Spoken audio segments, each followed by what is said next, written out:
What are you waiting for? What are you waiting for? What am I waiting for? What are you waiting for? You! Oh wait, wrong movie. I Know What You Did Last Summer. It was pretty decent. I'd even go as far as to say that it was pretty good. It doesn't do anything perfectly, and it even gets comedic at times, but overall, it was good. It is kind of weird though. This feels like the franchise that never was, even though it is a franchise, but like, do we really count these films?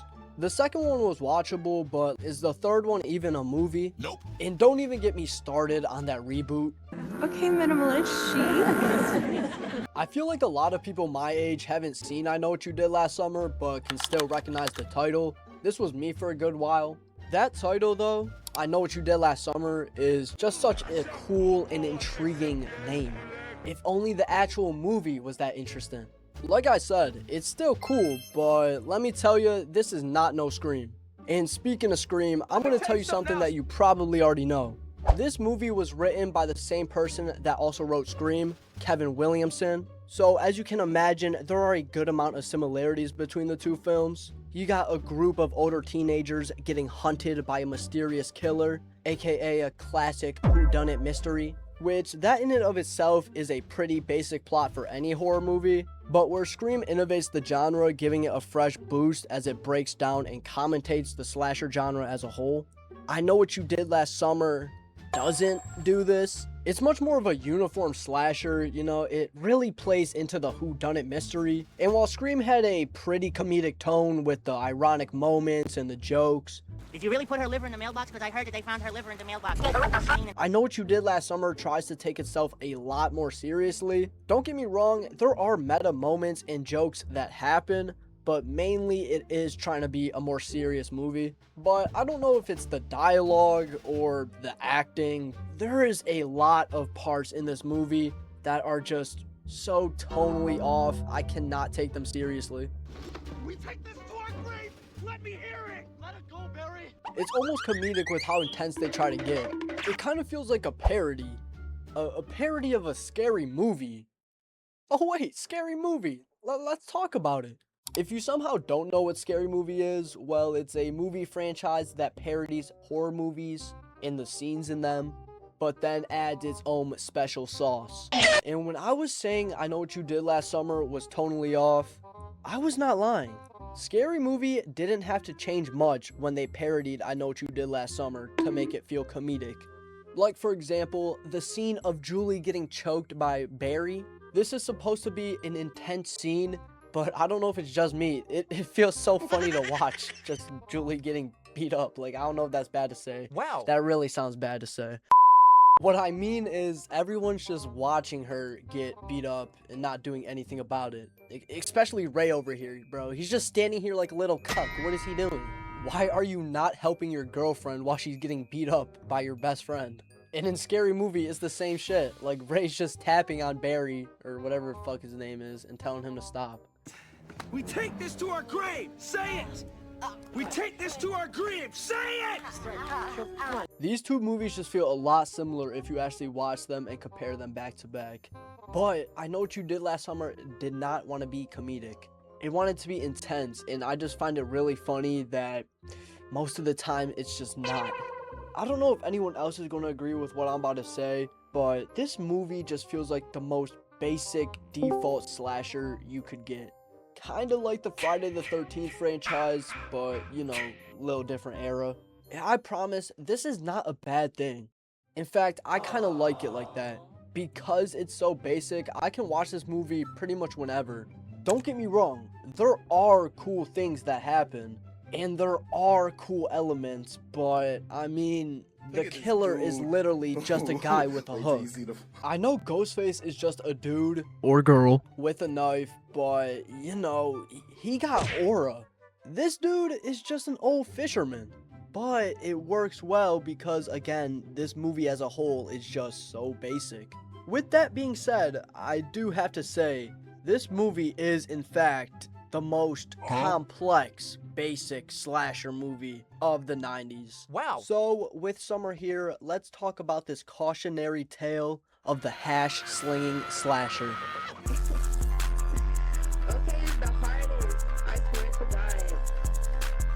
So this movie starts off like many others, a title card, and we actually get a really cool overshot of the coastline. This movie's set in North Carolina, by the way, but I think it was shot in California. That's one thing I'll say about this movie. I love how it looks, and all the sets they use I think just work great. It's definitely one of the strong suits of the film. It feels pretty different, you know, unique.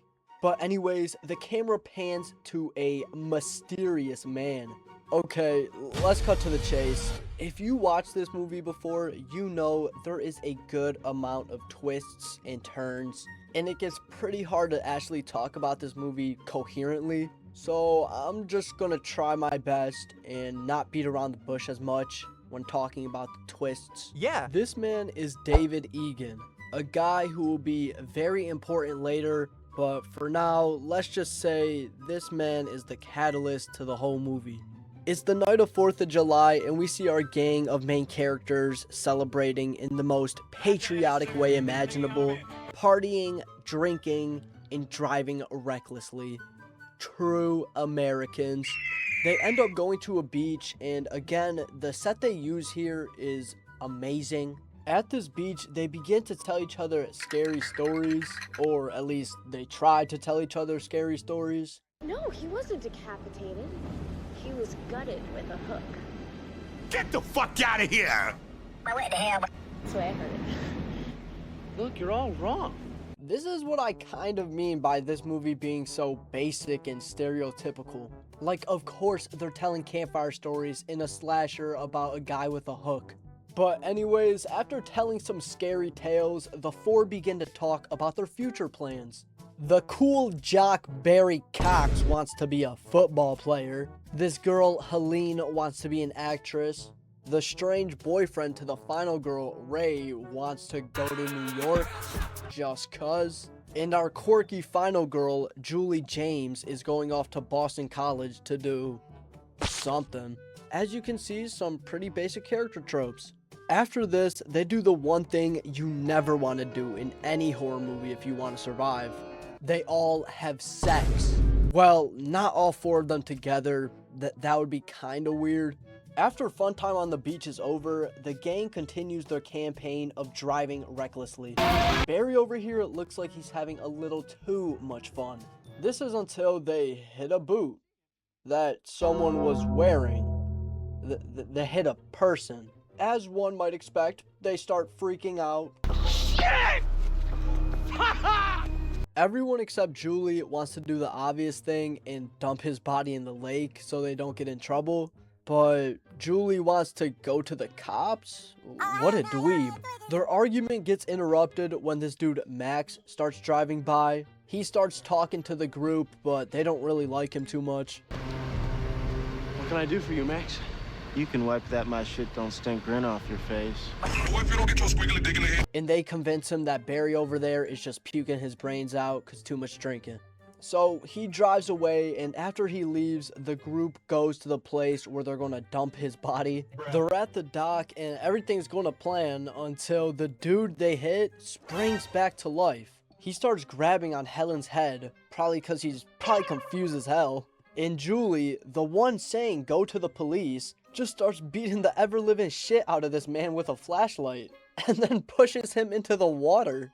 Before falling, the man grabs Helen's crown, so Barry's forced to jump in there and then grab it, so there's no evidence. This is where we can see the man's eyes opening, confirming that he's still alive. But you know, he looks stuck, and I don't know if y'all know this, but humans need air to breathe, so he's probably gonna be dead, right? Instead of, you know, trying to save him or anything like that, even though they saw he was still alive, they decide to make a pact to never talk about what happened. Julie doesn't think this is the right decision, so then Barry just starts choking the shit out of her. Like, what is going on? This dude is so aggressive.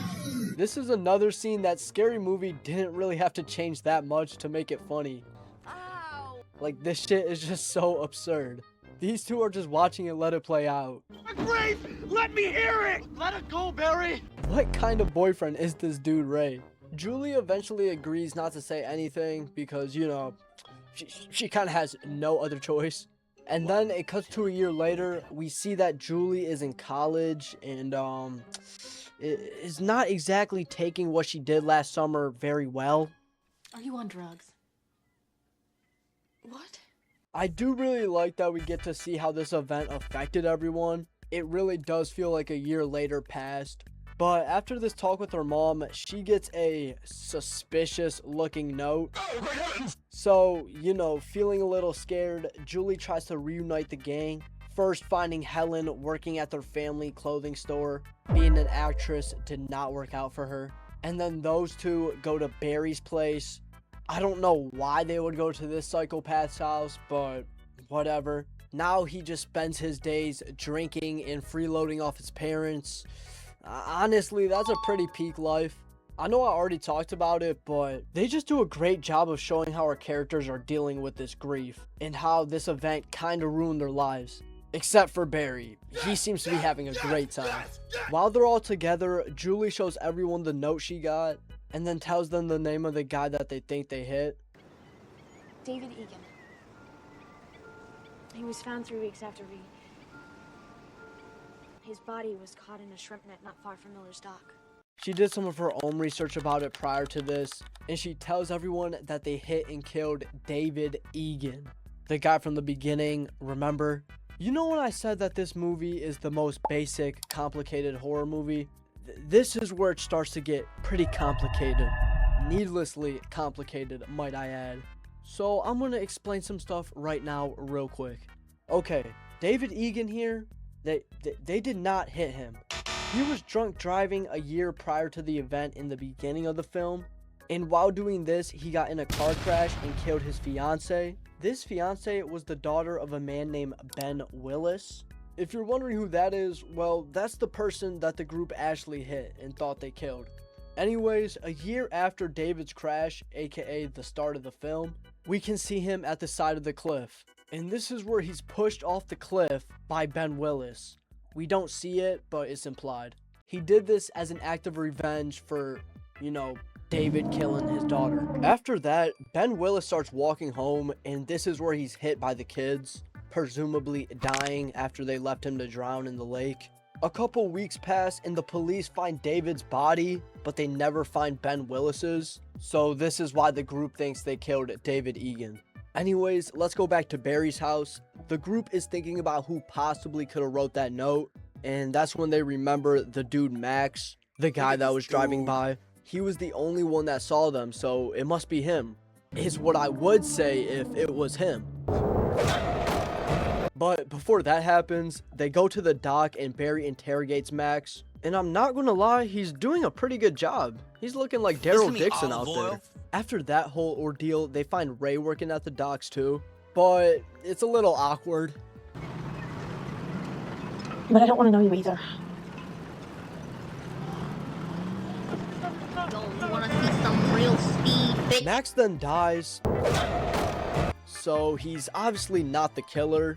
I wonder who it could be. The next part of this movie is kind of just the killer dicking around with the group, you know, some classic stuff. He gives Barry a note and then hits him with a car. But to be fair, he's relatively fine for, you know, getting crashed into a building. And I just gotta say, this scene is so dumb. Why is he just standing there menacingly? Because the killer's messing with them, this leads to Julie doing more research, finding out about the whole David Egan fiance thing. Then Julie and Helen go to the Egan's house to get some more info, and they meet David's sister Missy. The two get to talking, and this is where Missy tells them about a friend that David had named Billy Blue, who comes over and visits sometimes. One guy, he stopped by not too long after David's death, and he came to pay his respects. Do you remember his name? Billy Did he have a last name? Blue, Billy Blue.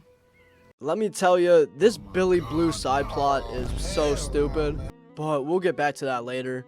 After seeing some pictures of David, Julie's overcome with grief, so she leaves. And we get this great scene of these two former friends talking about how they used to be so close and talking about how they're dealing with everything. Helen's wondering if David wanted to die because of the regret he had of killing his fiance, but Julie ain't buying that one. Maybe he wanted to die. What? David Egan. Yeah, if that'll help you sleep at night. We get some more of just the killer messing with the group. I mean, all he does is cut Helen's hair. He doesn't even do a bad job at it. He could low-key be a barber. After raging at the mirror, Helen calls up Julie, and we get yet again more hickory-dickory from the hash-laying slasher. Julie opens up her trunk and sees what I can only describe as a, crab rave. Oh yeah, we also see Max's dead body. So, Julie runs away, leaving incriminating evidence in her car. She goes to get Helen and Barry, and when they open up the trunk, they find nothing. Nothing at all. No crabs or Max. I don't know how the hell this dude cleaned up that fast. But whatever. Julie's reaction to this is way more unrealistic than that. What are you waiting for, huh? What are you waiting for? This is what I mean by tonally off. What were they going for here? This shit looks like a soap opera. And I love it. It's great. It's so charming. And honestly, it makes the movie 10 times better. Another scene that feels exactly like the Scary Movie one. It just comes out of nowhere too. Because the group's main suspect's dead, the three think that Ray did it. However, Ray says it's not him and he shows them a note he got. They're not very impressed with that. I got a letter. Oh, you got a letter. But they do end up making peace. With the group all being here, the girls bring up Billy Blue, and now the search for him begins. While Julie goes back to Missy's house, we get another 4th of July party, and Barry hitsticks the fuck out of this old grandpa. Jeez Louise, man, this guy is just a raging alcoholic. The film cuts to Julie and Missy catching back up with each other. And Missy brings up something pretty interesting. She says that she thinks David wanted to off himself because of this note written in the shed. But a peculiar thing about this note, it's written in the same handwriting as the killer. After all this info, Julie tells Missy about the accident and about how David had this tattoo. But Missy starts freaking out, saying he didn't have a tattoo. And this leads to Julie finally figuring out she didn't kill David Egan. It cuts back to Barry and Helen. They're at the annual Fish Queen beauty pageant. How lovely. However, it doesn't end up so well for Barry. Helen sees this and starts tweaking out. She gets a cop and they go investigate the scene, but they were a little too late. The cop is driving Helen home, but then stops to help this guy. This is not no ordinary guy though. It's a guy with a hook. Helen starts to get out the car while the killer starts slowly walking towards her. And a very, very long chase scene starts. Me personally though, I do like most of it. During the chase, even more dickery happens. I mean, this killer's just a joke. But he does get Helen's sister, and we do actually get a really cool body dragging scene. I thought that was a little unsettling. Helen runs out of the store. I forgot to mention that she ran to the family store. But she goes into an alleyway, and she almost makes it. Until she just stops and turns around for literally no reason. Other than because movie, it had to happen, canon event. The killer appears in front of her and kills her. Dead. While all of Julie's friends were out there getting packed up, she was doing some more research on who the killer could be. This leads her to find out about Ben Willis being the dad of David's dead fiance. And she thinks that he might just be the killer. She runs into town, but for some reason, she can't find any of her friends. I wonder why. But she is able to find Ray next to a fishing boat named Billy Blue. Was Ray the killer the whole time? No, Billy Blue was just an alias Ray was using to meet up with Missy and offer support. That's it. I don't know why it's such a big deal in this movie. Anyways, Julie starts running thinking Ray's the killer, and he starts chasing her until he's clotheslined by this random dude. The dude tells Julie to go on the boat, and for some reason, she listens. Surprise, surprise, this man is Ben Willis. Julie starts to take off, but Ben takes the boat out to sea. It cuts to Ray. He finally starts to wake up, and this starts a pretty action-packed climax. Ray eventually gets on the boat and starts fighting Willis until he gets knocked again. This time he's still conscious though.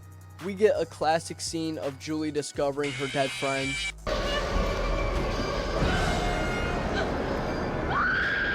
and Ray gets back on the boat.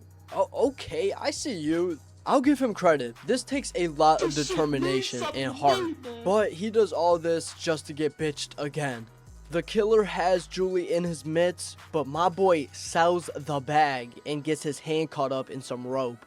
Ray sends Benny Boy up via a pulley system, and it cuts off his hand while dropping him in the sea. The couple do nothing but leave him to be. The two sail back into town, and there's a scene where Julie kind of reconciles with the situation because they never technically murdered anyone. The police tell Julie and Ray that they only found the hand of Ben, but the body will surely come up soon. Another 1 year later cuts, and we see that Ray and Julie are still together. They're doing a lot better, and it seems like everything is going great.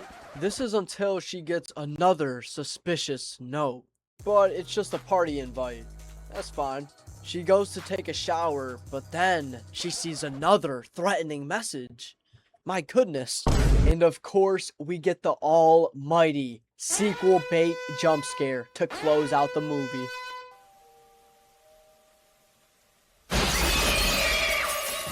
So yeah, that was I Know What You Did Last Summer. What is there more that I can even say? This movie had okay cultural impact. It didn't change the game, but you know, people still remember it. In a world where everything's trying to shoot bigger and be more grand, sometimes it's okay to just be average. I really hope y'all know what I meant by this being just such a basic horror movie. It ticks all the boxes that you could ask for. A whodunit plot, a seemingly normal human killer that still has crazy superhuman abilities, a group of young adults that are dumb, and even a shitty jump scare at the end. What more could you want in a horror movie? With all this being said, I don't want to bore y'all with an outro. I do want to thank y'all though for blowing up my last video. I'm monetized now. I just want to thank y'all so much for anyone who's helped me. This is a huge step in me becoming a bum with no job, so I just really want to thank y'all. I hope y'all enjoyed this video. Next video is going to be another Henry Danger video because I'm milking that boy. Wow. And yeah, subscribe if you enjoyed. I don't want a job. I'd rather lick mold off a boot. Poppy Bluebird out the booth. Peace.